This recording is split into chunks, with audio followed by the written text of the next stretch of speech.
اللہ کے نبی صلی اللہ علیہ وسلم نے 60 فرمایا ہے. ہمارے یہاں کیا ہوا, شوہر نے طلاق دیا, مفتی صاحب نے فتوا دے دیا, فلانی جگہ سے بتا رہے ہیں, فلانے جگہ آ رہے ہیں, تو جناب فتوا یہ ہوا کہ اب حلالہ کا ہے بغیر. اب کسی دوست کو پکڑتے ہیں ایک رات میں, اور جناب علی پٹا کے قاضی صاحب کو بلا کے 10-20 دے کر کے نکاح کرائے, صبح طلاق ہو گئی, رات بھر وہ ان کے پاس رہی. یہ چھوٹے بھائی یا اس طرح کرواتے ہیں نعوذ باللہ, یہ سراسر اسلام کے اندر حرام ہے. یہ کھلی ہوئی زناکاریاں ہیں جو شریعت کی آڑ میں اور مذہب کی آڑ لے کر کے کی جاتی ہے. دلیل میں آپ کو بتاؤں, اللہ کے رسول صلی اللہ علیہ وسلم کی لعن اللہ المحلل والمحللہ, اللہ کے رسول صلی اللہ علیہ وسلم نے فرمایا اللہ کی لعنت ہوتی ہے حلالہ کرنے والے پر اور حلالہ کرانے والی دونوں کے اوپر, یہ لعنت. اچھا, اس کی دلیل جو بھائی نے پوچھی ہے کہ جناب علی حدیث سے, تو میں آپ کو بتاؤں صحیح مسلم کی روایت, اس کے اندر نبی کریم صلی اللہ علیہ وسلم کے تعلق سے آتا ہے کہ طلاق نبی صلی اللہ علیہ وسلم کے زمانے میں, حضرت ابوبکر رضی اللہ عنہ کے زمانے میں, اور حضرت عمر فاروق اعظم کے ابتدائی زمانوں میں 3 طلاق ایک ہی مانی جاتی تھی, اور اس حدیث کو کوئی دنیا کا مائی کا لال انکار کر ہی نہیں سکتا ہے. نمبر 2, حنفی المسلک, ایک شخص طلاق کے معاملے میں کسی دوسرے مسئلے کی پیروی کر سکتا ہے. اگر میں حنفی المسلک کے حساب سے فتویٰ دوں اور اگر اس نے دوسرے مسلک کی پیروی کی تو ایسا شخص مرتد کے حکم میں آئے گا. اعوذ باللہ, کس کے حکم میں آئے گا؟ ہاں, بڑی کڑوی بات ہے.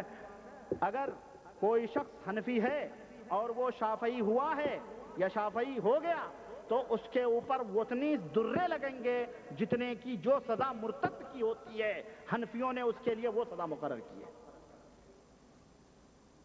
تو بھائی میرے, ان جنجالوں سے نکلو. یہ حنفی, شافعی, مالکی, یہ 4تھی صدی ہجری کی پیداوار ہیں. یہ سب بادشاہوں کی اپنی اور شیطان اور یہودیوں کی سازشوں کے ساختانے ہیں. ان سے نکلو. ان هذه امتکم امۃ واحدہ, اللہ کی یہ امت ایک امت ہے, اس کے اندر کوئی اختلاف, کوئی انتشار نہیں, کوئی شافعی, مالکی, حنبلی نہیں. ہم سب مسلمان ہیں, ہم سب کتاب و سنت کے دائی ہیں, ہم سب کتاب و سنت کے پیروکار ہیں. ایک اللہ, ایک رسول, ایک نبی, ایک کعبہ, ایک قبلہ, سب کچھ. تو ہم مختلف کیوں؟ اس لیے میرا کہنا یہ ہے کہ آپ اس دائرے سے نکل کر اور میں آپ کو اجازت دیتا ہوں, بھلے میں حنفی ہوں, حنفی اجازت نہیں دے گا, لیکن میں الحمدللہ سب ائمہ رحمہم اللہ کی عزت اور احترام کے ساتھ اور ان کے اقوال کی روشنی میں, امام صاحب رحمۃ اللہ علیہ کے فرمودات کی روشنی میں, کہ جو انہوں نے فرمایا ہے کہ اذا صح الحدیث فهو مذہبی, کہ جب صحیح حدیث تمہیں مل جائے تو وہی میرا مذہب ہے. تو اس کی روشنی میں آپ کو فتویٰ دیتا ہوں کہ آپ صحیح حدیث کی اتباع کریں.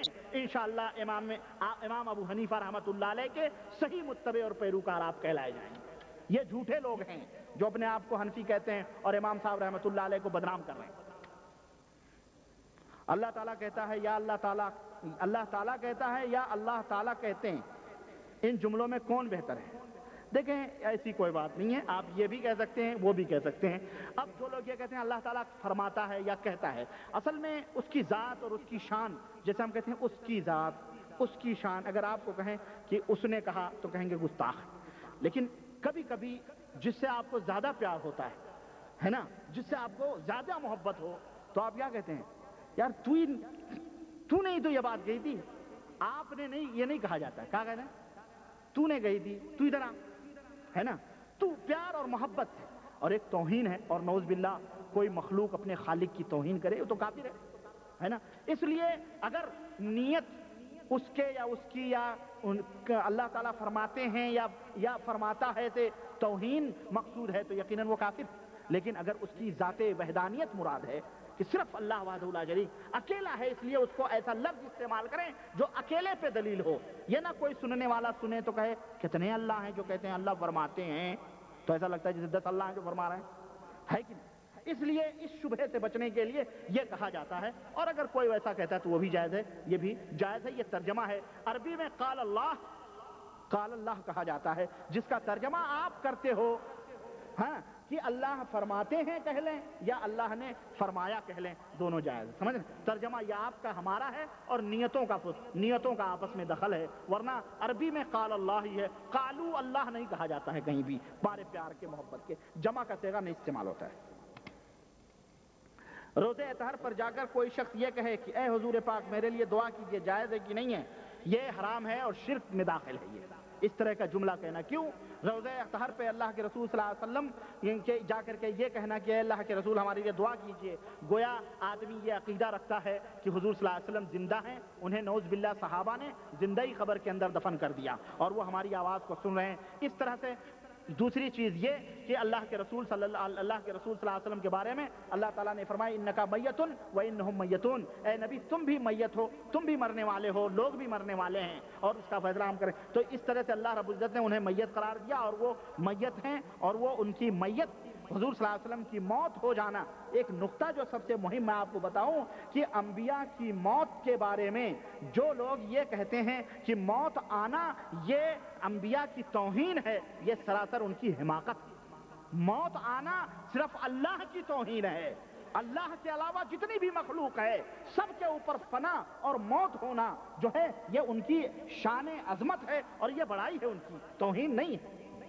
موت صرف اللہ وحدہ لا شریک کو نہیں آئے گی، بس سمجھ رہے ہیں؟ تو یہ عقیدہ رکھنا کہ حضور ہمارے لیے دعا کریں گے یا سن رہے ہیں، تو اس طرح کا عقیدہ رکھنا گویا اللہ تبارک و تعالیٰ ہی سمیع بصیر ہے، سن سکتا ہے اور سب کی جان سکتا ہے۔ ہم عقیدہ نبی صلی اللہ علیہ وسلم کے بارے میں اس طرح رکھیں تو یہ شرک باللہ ہے جو انسان کو ہلاکت اور تباہی میں ڈال دے گا۔ اللہ سے توبہ کرنا چاہیے، اللہ ہمیں اس سے بچائے۔ ایک شخص یہاں کما رہا ہے، گھر پر بہن کی شادی کرنا ہے، مقروض بھی ہے، وہ حج کر سکتا ہے یا نہیں کر سکتا ہے؟ میرے بھائی اگر ایسی حالت ہے تو آپ کے لیے شریعت کا یہ مشورہ ہے کہ اگر مقروض ہیں تو آپ پہلے قرضہ کو ادا کریں، کیونکہ یہ حقوق العباد ہے اور حقوق العباد یہ مقدم ہے حقوق اللہ سے، اور حج کرنا یہ اللہ کا حق ہے۔ اللہ اپنے حق کو معاف تو کر سکتا ہے لیکن بندے کے حق کو اللہ معاف، اس لیے پہلے آپ اس کو پورا کریں۔ عیدی اور بیوہ کا قرآن و حدیث کی روشنی میں کیا حق ہے؟ عیدی کیا ہے؟ عیدی اور بیوہ، عیدی جو عید میں روپے پیسے دیتے ہیں یہ تو نہیں ہے عیدی؟ عیدی تو عیدی تو قرآن حدیث میں کیا ہے بھائی؟ اگر آپ دینا چاہیں تو اپنے بچوں کو خوشی سے، اس کو لوگ عیدی کہہ لیں، تحفہ کہہ لیں، نذرانہ کہہ لیں، بچے انتظار میں رہتے ہیں ابا چاچو سب لوگ عیدی دیں گے، آپ دے دیں پیار سے۔ اس میں کون سی چیز اپنے اہل و عیال کو کھلانا ہے پلانا ہے؟ اس کو شریعت کا درجہ نہیں دے سکتے آپ۔ محبت اور پیار آپ ظاہر کر رہے ہیں، کریں، اس میں کوئی وہ نہیں ہے۔ بیوہ کا قرآن و حدیث کی روشنی میں، بیوہ جو جس کے شوہر مر جائے اس کا حق اس کا یہ ہے کہ اگر وہ شادی کرنے لائق ہے، اللہ اسے توفیق دے تو اس کی شادی کر دی جائے کسی مرد سے، تاکہ معاشرے کے اندر اور لوگ بھی اس سے شادی کر لیں اگر وہ حاجت مند ہے، تاکہ معاشرے کے اندر برائیاں اور زناکاریاں نہ پھیلیں۔ تقریر سنتے وقت جتنی مرتبہ حضور پاک کا نام مبارک آئے اتنی مرتبہ صلی اللہ علیہ وسلم کہنا ضروری ہے یا ایک مرتبہ کہہ دینا کافی ہے؟ جب نبی کریم صلی اللہ علیہ وسلم کا نام لیا جائے تب ہر سننے والے کے اوپر یہ فرض ہے کہ وہ نبی کریم صلی اللہ علیہ وسلم کے اوپر درود بھیجے۔ سمجھ رہے ہیں؟ جن کو آدمی قابو میں کر سکتا ہے یا نہیں، اس کی دلیل کیا ہے؟